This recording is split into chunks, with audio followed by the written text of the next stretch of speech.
해야 되다라는 그런 뜻을 가지고 있죠. 메트로. 네, 메트로이라는 교회가 네, 메트로이라는 뜻이 바로 분량이라는 뜻을 가지고 있어요. 그러면 그 헤아림이라는 뜻이 바로 어디에서 온 거라면 이게 분량이라는 뜻에서 온 단어거든요. 그러면 무엇을 헤아리는가? 사람의 뜻을 헤아리는 것이 아니라 바로 분량이라는 것을 헤아린다라는 것이죠. 그러므로 우리가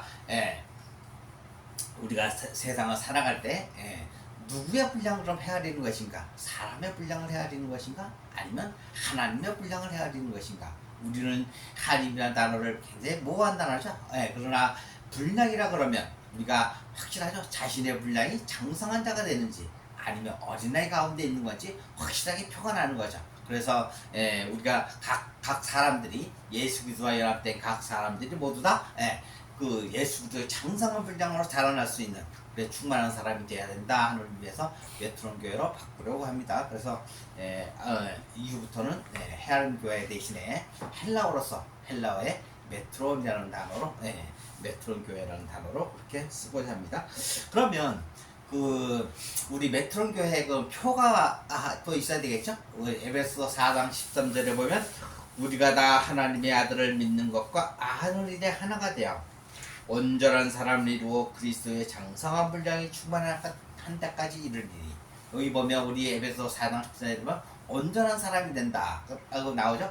온전한 사람은 바로 그리스도의 장성한 분량이 충만한 사람이다 라는 것이죠. 바로 우리가 하는 목표는 바로 온전한 사람이 돼야 한다라는 것이죠. 바로 이 메트로라는 의미가 바로 온전한 사람이다 라는 온전한 사람까지 자라나야 된다는 것이죠. 바로 각 사람들이 어린아이가 더 이상 어린아이 상이 아니라 바로 장성한 사람, 바로 온전한 사람으로 자라나야 한다는 것이죠. 그러므로 마태복음 5장 48절을 보면 그러므로 하늘에 계신 너희 아버지 온전하신 것 같이 너희도 온전하라 라고 그렇게 말씀하고 계시죠.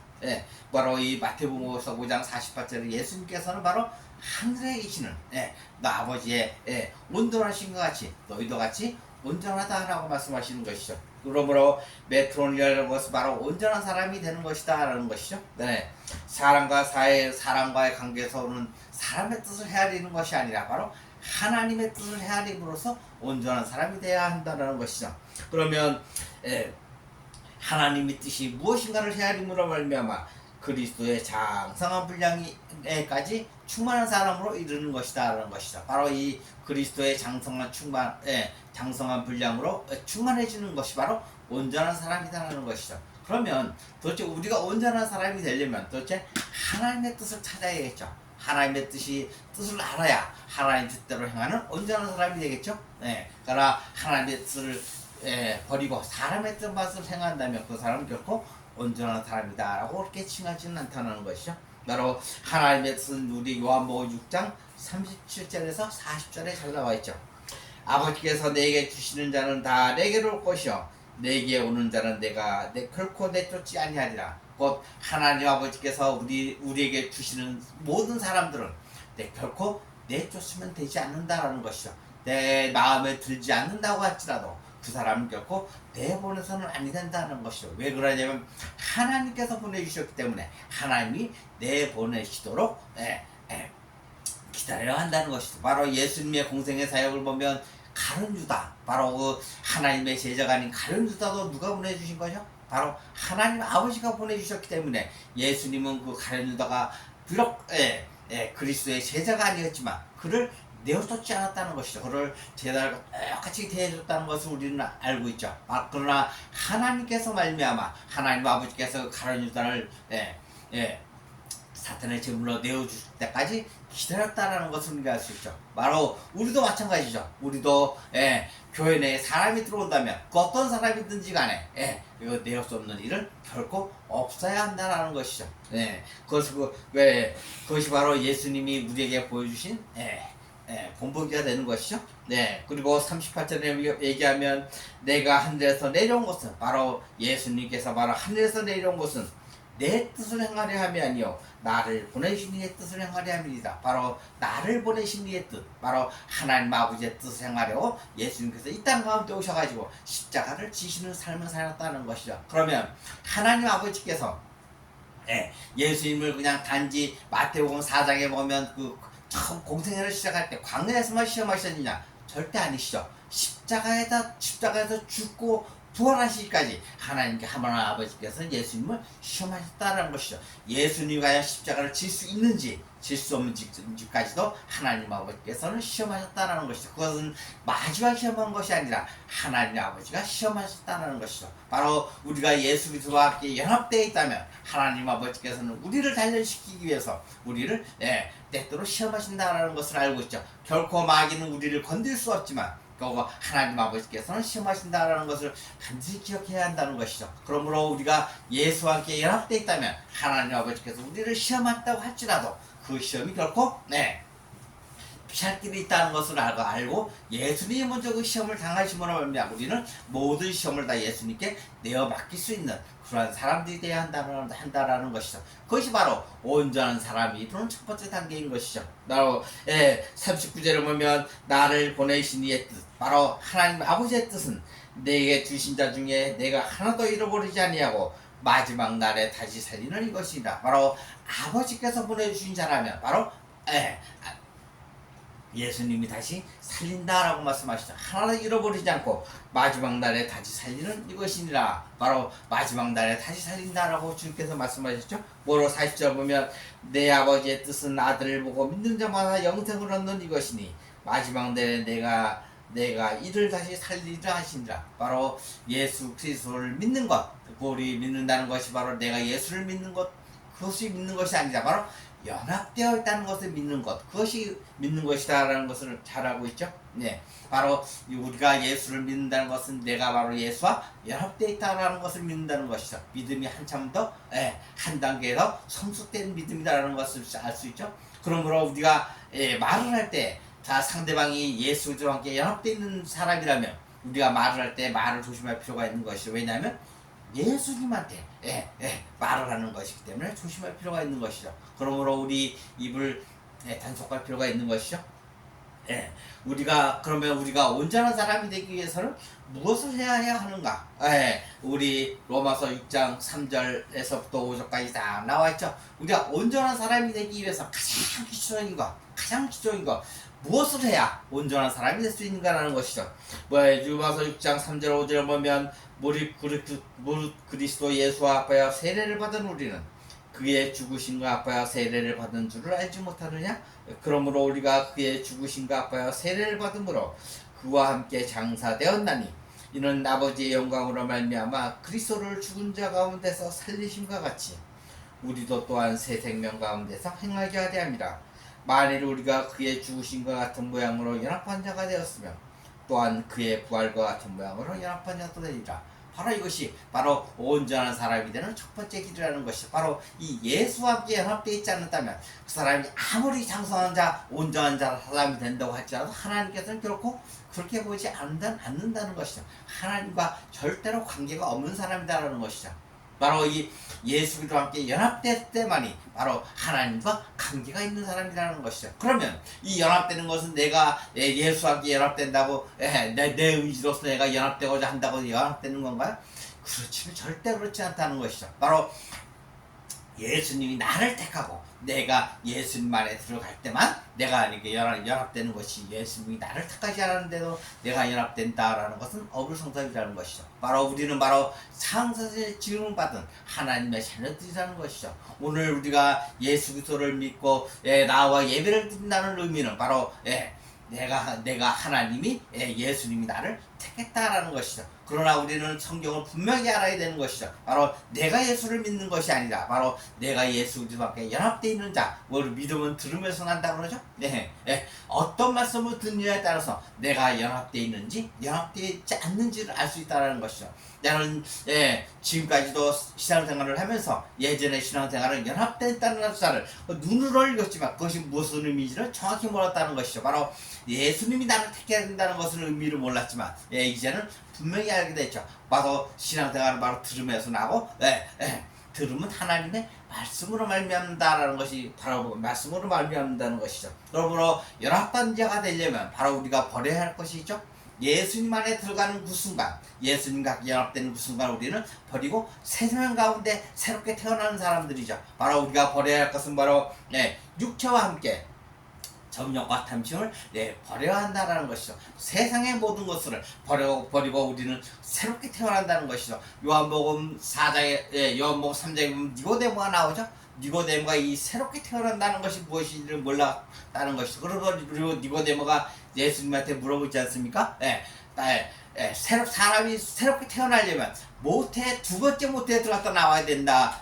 라고 예수님께 물어봤는데 예수님이 뭐라고 그랬습니까? 니고데모란 아주 율법학자고 정통한 사람이고 많은 학식과 지식이 있는 사람이들 보고 내가 그것을 알지 못하느냐라고 책망한 것을 우리는 알 수 있죠. 왜 책망했을까요? 그가 다시 태어난다는 것이 무엇인지를 알지 못했다는 것이죠. 바로 그러나 우리 성경에는 분명히 얘기하고 있죠. 다시 태어난다는 것은 바로 예수 안에 들어가는 순간에 나의 과거의 모든 것은 다 버리고 어떤 죄와 사망에 있는 그 마귀의 생각들, 죄와 사망에 있는 것은 모두 다 버려버리고 새 생명으로 태어나는 삶, 새 생명으로 태어난다는 것을 우리는 새로운 피조물이라고 얘기하죠. 바로 죄 사함을 받아버리고 다시 예수님이 부활하신 같이 우리도 부활하는 삶, 그것이 바로 새로운 피조물의 삶, 새 생명을 갖고 있다는 것이죠.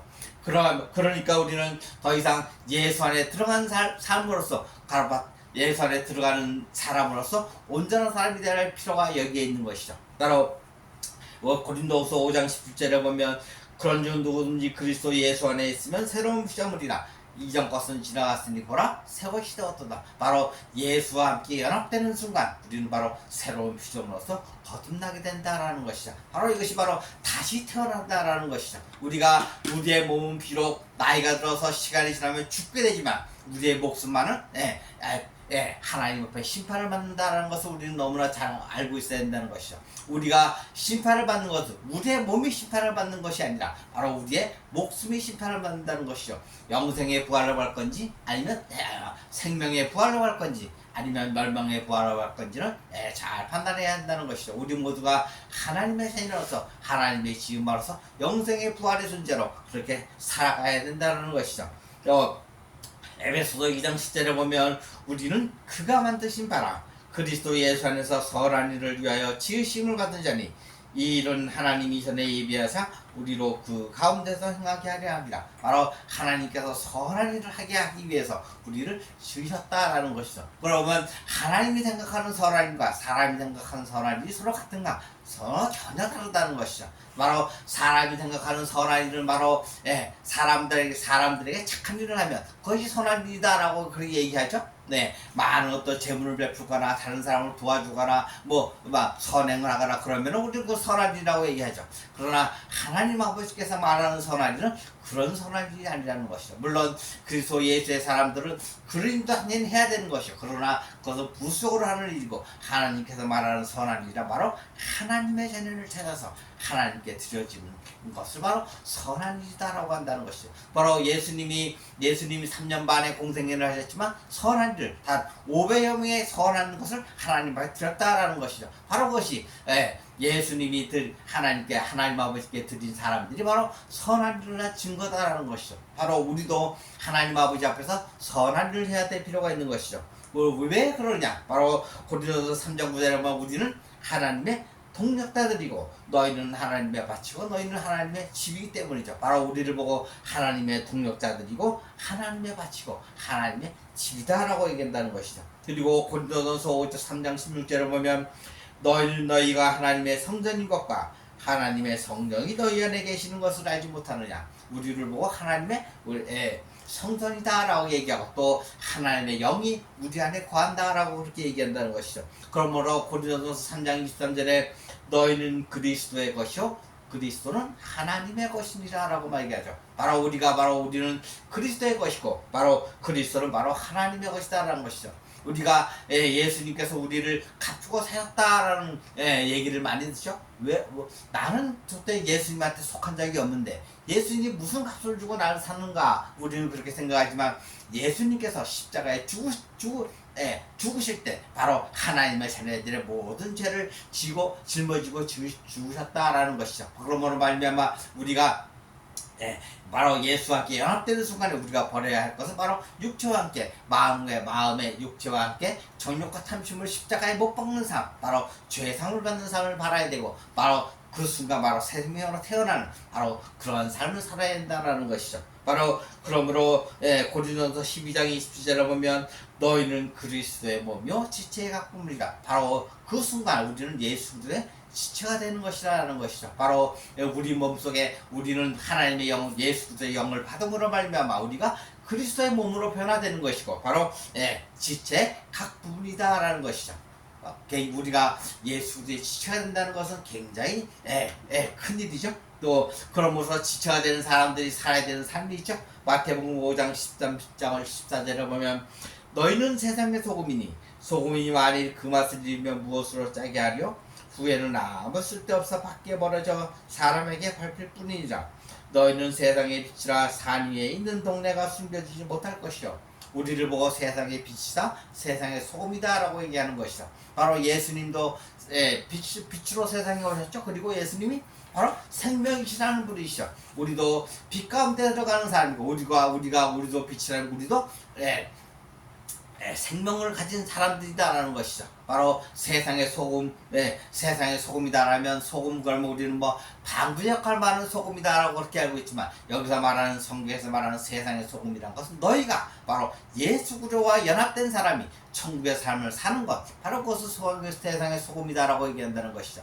천국의 삶을 살지 못한다면 그것은 사람들에게 밟혀서 사람들과 다를 바가 없다라는 것이죠. 바로 우리가 천국의 삶을 살아낼 때만이 바로 사람들에게 밟히지 않는 그런 삶을 살게 된다라는 것이죠. 우리가 성경을 볼 때 한 차원 더 높은 구약보다 신약이 한 차원 더 높지만 우리의 삶이 한 차원 더 높은 삶을 주께서 요구하신다라는 것이죠. 바로 그리스도인이 세상과 같은 평범한 삶이 아니라 그들과 보다는 한 단계 높은 삶을 요구한다는 것을 분명히 알아야 되는 것이죠. 바로 우리가 빛과 소금의 존재로서 살아가야 될 필요가 바로 여기에 있는 것이죠. 오늘 본문에 보면 본문 누가복음 6장 37, 38절에 보면 비판하지 말라. 그러면 너희가 비판을 받지 않을 것이며 정죄하지 말라. 그러면 너희가 정죄를 받지 않을 것이며 용서하라. 그러면 너희가 용서를 받을 것입니다. 비판도 누가 해야 되는 것이야? 내가 비판하는 것이 아니라 바로 하나님 아버지께서 비판하도록 우리는 잠잠하게 기다려야 한다는 것이죠. 내가 비판하고 내가 정죄를 한다. 그 모든 것을 하나님 앞에 갔을 때 너는 비판하고 너는 다 정죄를 했으니 너는 받을 복이 없다라는 것이죠. 그러나 우리가 비판하지 아니하고 정죄하는 것을 다 하나님 앞에 맡긴다면 하나님 아버지께서 행해 주신다는 것이죠. 우리는 비판할 권리도 없고 정죄할 권리도 없다는 것이죠. 그럼 뭐 누가 다 하나님 아버지께서 행한다는 것이죠. 우리는 예수님의 사역을 보면서 공생애를 보면서 우리는 가룟 유다에 대한 얘기를 잘 듣고 있죠. 예수님께서 얼마든지 가룟 유다를 비판하고 정죄할 수 있었지만 예수님은 그렇게 하지 않았다는 것이죠. 왜냐하면 하나님 아버지께서 가룟 유다를 보내주셨기 때문에 그를 비판하지 않았고 정죄하지 않았다는 것이죠. 세상 우리 그리스도인들이 배워야 할 덕목이 바로 이것인 것이죠. 우리는 비판할 권리도 없고 정죄할 권리도 없다는 것이죠. 그저 수용하고 그 사람을 용서할 수 있는 것만 우리한테 있다는 것이죠. 바로 용서하라. 그러면 너희가 용서를 받을 것이며 주님께서 분명히 말씀하셨죠. 용서하라라고 그런 사람들부터 용서하라라고 말씀하셨다는 것이죠. 바로 예수님이 가룟 유다를 용서하신 것처럼 우리도 그런 사람들을 용서해야 된다라는 것이죠. 그러면 바로 너희가 용서를 받을 것이다라고 말씀하셨죠. 바로 이것이 바로 헤아림이고 이것이 온전한 사람이 되는 길이다라는 것이죠. 바로 38절에 보면 주라 그리하면 너희에게 줄 것이 곧 너희가 곧 후이되어 누르고 흔들어 넘치도록 하여 너희에게 안겨주리라. 너희가 헤아린 그 헤아림으로 너희도 헤아림을 도로 받을 것이니라. 바로 바로 우리가 비판하지 않고 정죄하지 않고 바로 그 사람을 용서할 때 하나님 앞에서 그 사람의 우리의 행실을 보시고 더 큰 것으로 우리에게 상을 주신다라는 말씀이시죠. 바로 마태복음 7장 2절에 보면 너희가 비판하는 그 비판으로 너희가 비판을 받을 것이요 너희가 헤아린 그 헤아림으로 너희가 헤아림을 받을 것입니다. 우리 마태복음 10장인데 분명히 나오죠.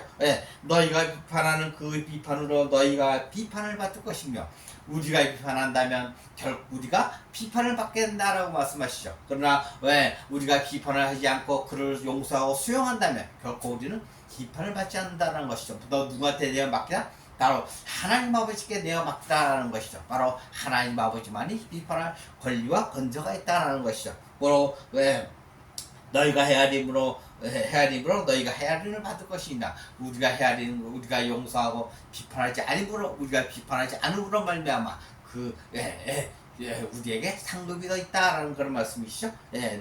또 마가복음 4장 24절에 보면 또 이르시되 너희가 무엇을 듣는가 스스로 상가라. 너희의 그 헤아림으로 너희가 헤아림을 받을 것이며 더 받으리니. 아멘. 바로 주님이 그렇게 말씀하셨다는 것이죠.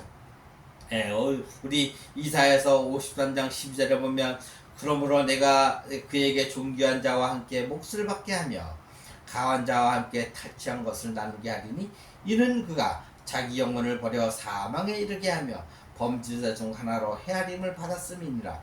그러나 그가 많은 사람의 죄를 담당하며 범죄자를 위하여 기도하였느니라. 누구의 얘기가요? 바로 예수 그리스도의 얘기죠.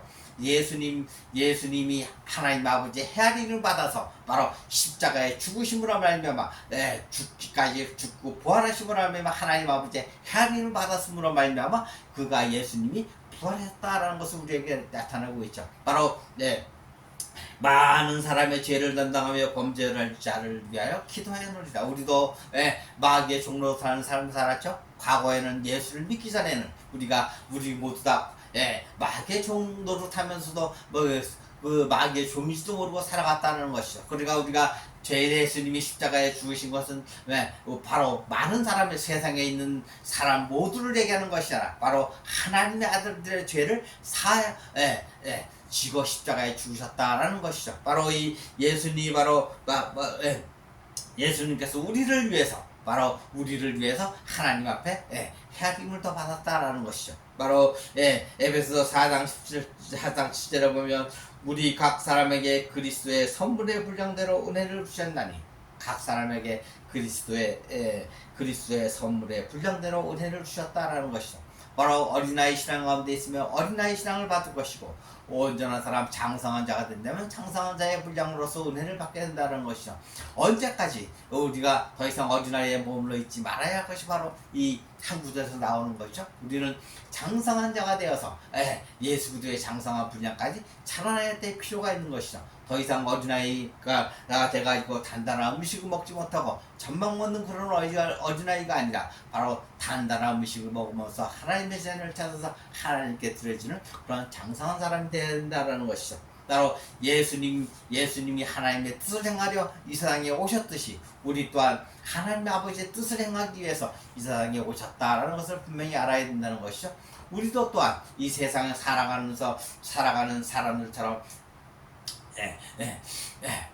우리의 삶이 곧 하나님 아버지께서 이 세상에 우리를 보내신 것이 바로 하나님의 자녀를 찾아서 하나님께 드려지는 삶을 살기 위해서 이 땅 가운데 보내셨다라는 것이죠. 이 땅의 삶은 굉장히 유한한 삶이죠. 길어야 100년이죠. 그러나 100년인 세월도 길다면 길고 짧다면 짧은 세월이죠.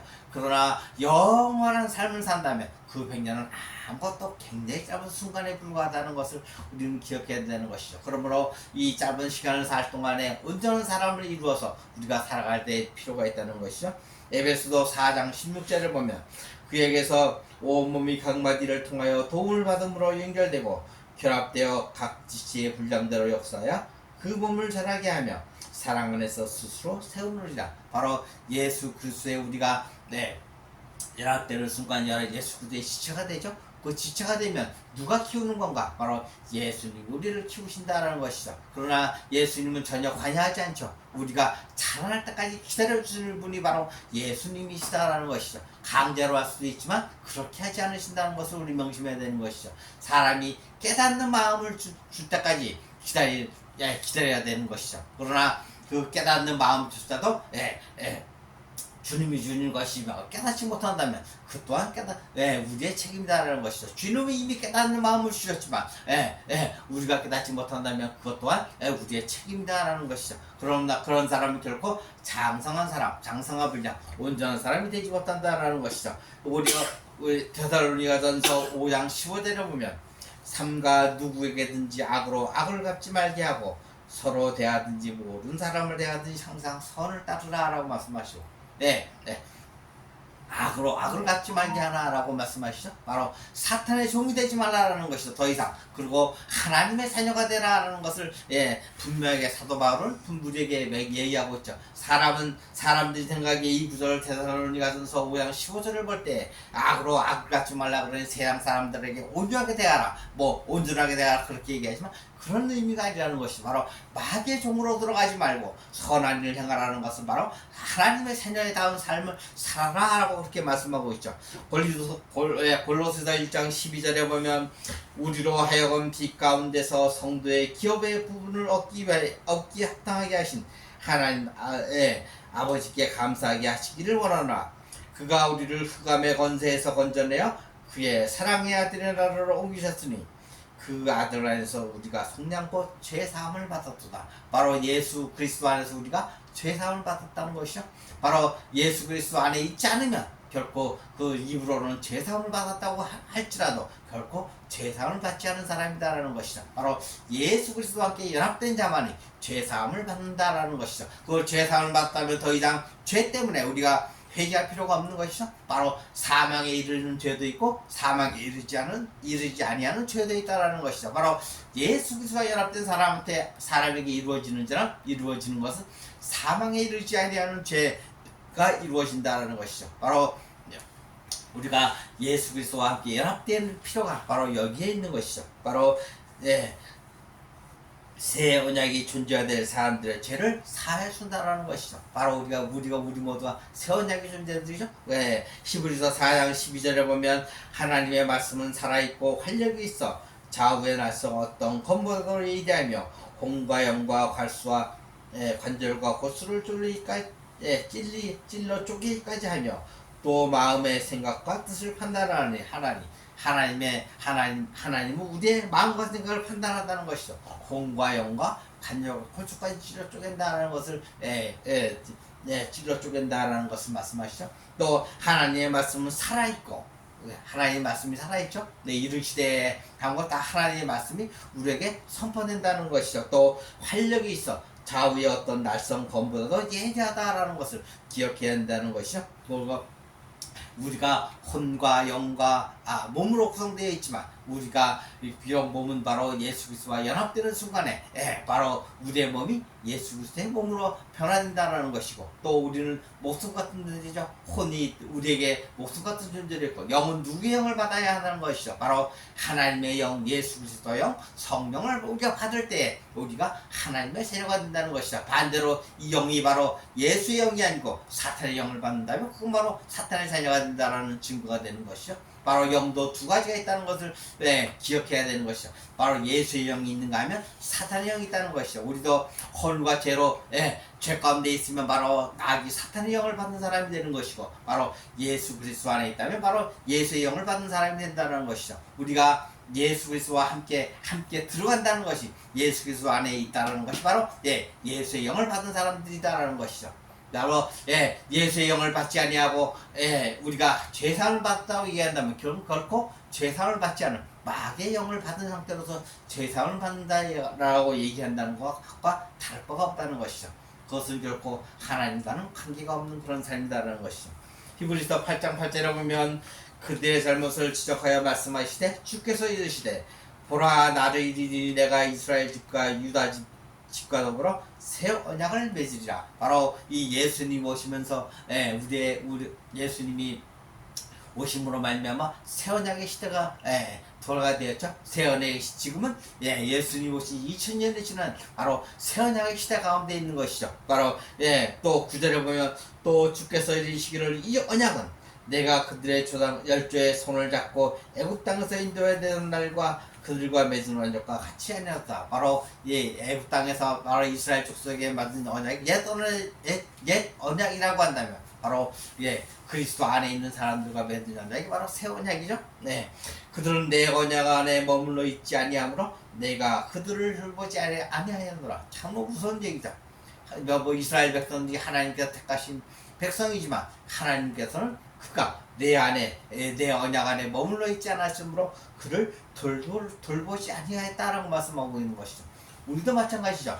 우리도 새 언약 안에 있지 않다면 하나님 아버지께서 우리를 돌보지 않는다라는 그런 말씀이시죠. 그러면 우리가 반드시 선약 가운데 있어야 한다라는 것이죠. 또 히브리서 8장 10절에 보면 또 주께서 이르시되 그날 후에 내가 이스라엘 집과 맺은 언약은 이것이니 내 법을 그들의 생각에 두고 그들의 마음에 이것을 기록하리라. 나는 그들에게 하나님이 되고 그들은 내게 백성이 되리라. 바로 예수 그리스도와 함께 연합된 자들이 바로 하나님의 백성이 되고 하나님을 나의 하나님, 나의 아버지로 받아들일 수 있다는 것이죠. 바로 그러므로 말미암아 신약과 구약이 서로 다른 점이, 구약은 율법을 돌비에 썼다면 바로 신약은 우리의 마음속에 기록한다라는 것이죠. 바로 내 법을 그들의 생각에 두고 그들의 마음을 이것을 기록하리라. 바로 예수 그리스도와 연합한 자들에게 바로 우리 마음판에 기록했다라는 것을 알 수 있죠. 바로 하나님의 말씀이 육의 신비에 기록되었다라는 것이죠. 우리 고린도후서 3장 3절에 보면 너희는 우리로 나타난 그리스도의 편지니 이는 먹으로 쓴 것이 아니오 오직 살아계신 하나님의 영으로 쓴 것이며 또 돌판에 쓴 것이 아니오 오직 육의 마음판에 쓴 것이라. 그렇게 말씀하고 있죠. 바로 하나님의 영으로 우리의 마음판에 기록했다라는 것이 바로 예수 그리스도와 연합되는 그 순간, 바로 순간 우리가 아까 하나님의 영을 받고 우리의 마음판에, 우리의 마음속에 율법에 기록된다라는 것이죠. 바로 그것이 바로 새로운 피조물의 삶이 되는 것이죠. 바로 그것이 바로 바로 이 예수 그리스도와 연합된 바로 장성한 사람이 되게, 온전한 사람, 장성한 사람, 온전한 사람이 되게 가장 기초적인 과정이라는 것이죠. 우리가 모두 다 그런 과정을 거친 자만이 바로 온전한 사람이 되고 장성한 사람으로 자라날 수 있는 것이지, 그런 과정을 거치지 않았다면 결코 장성한 사람이 될 수 없다는 것이죠. 우리가 장성한 사람이 되어야 하는 이유는 바로 하나님께서 원하시기 때문이죠. 하나님께서 우리가 온전한 사람이 되기를 원하지 않으신다면 우리가 굳이 온전한 사람이 될 필요가 없죠. 그러나 하나님 아버지께서는 우리로 하여금 다 그리스도 예수의 장성한 분량이 충만한 때까지 자라나라고 분명히 말씀하셨죠. 바로 이 에베소서 4장 13절의 말씀이 우리의 마음속에 하나님 아버지께서 우리에게 주신 명령이다라는 것이죠. 그러므로 우리가 하나님 아버지의 말씀을 받들어서 온전한 사람이 되어야 한다는 필요가 여기 있는 것이죠. 바로 이 메트론이라는 것은 바로 온전한 사람이 되는 것이다 라는 것이죠. 바로 우리가 이 교회 이름을 메트론 교회로 바꾼다는 것은 바로 각 사람 모두가 다 온전한 사람을 이루어야 된다라는 그런 뜻이 있다는 것이죠. 온전한 사람은 바로 예수 안에서 연합한 삶을 살아갈 때만 가능하다라는 것이죠. 바로 우리는 예수 그리스도의 장성한 분량이 충만한 상태로 자라야 하는 사람들이다라는 것이죠. 더 이상 어린아이 신앙으로 단단한 것을 먹지 못하고 젖만 먹을 수는 없다라는 것이죠. 바로 어린아이 신앙에 머물지 말고 장성한 자로서 온전한 사람으로 자라나야 한다라는 것이죠. 또 그리스도와 연합된 사람들은 세상 속에 살아가면서 갈팡질팡할 것이 아니라 어린아이의 삶을 벗고서 장성한 자로 자라나야 온전한 사람이 되고, 또 온전한 사람이 하나님의 마음을 헤아림으로 말미암아 하나님으로부터 헤아림을 도로받는 삶을 살게 된다는 것이죠. 바로 하나님의 헤아림을 도로받으려면 우리가 온전한 사람이 되어야 한다는 것이죠. 바로 메트론의 분량이 충만한 사람이 될 때 우리가 온전한 사람으로 변화될 수 있다는 것이죠. 우리 교회의 이름을 헤아림 교회에서 메트론 교회로 변경하는 것은 바로 예수 그리스도의 장성한 분량이 충만한 때까지 예수님의 도움으로 우리 자신을 바로 온전한 사람으로 예수 안에서 예수 그리스도의 도움으로 자라나게 해야 한다는 의미가 있는 것이죠. 바로 우리가 온전한 사람이 되려면 모두가 다 메트론의 삶을 살아가야 한다는 것이죠. 우리 모두에게 예수 그리스도의 도움으로 말미암아 메트론의 삶을 살기를, 온전한 사람이 되기를 예수님의 이름으로 축복합니다. 아멘. 아멘.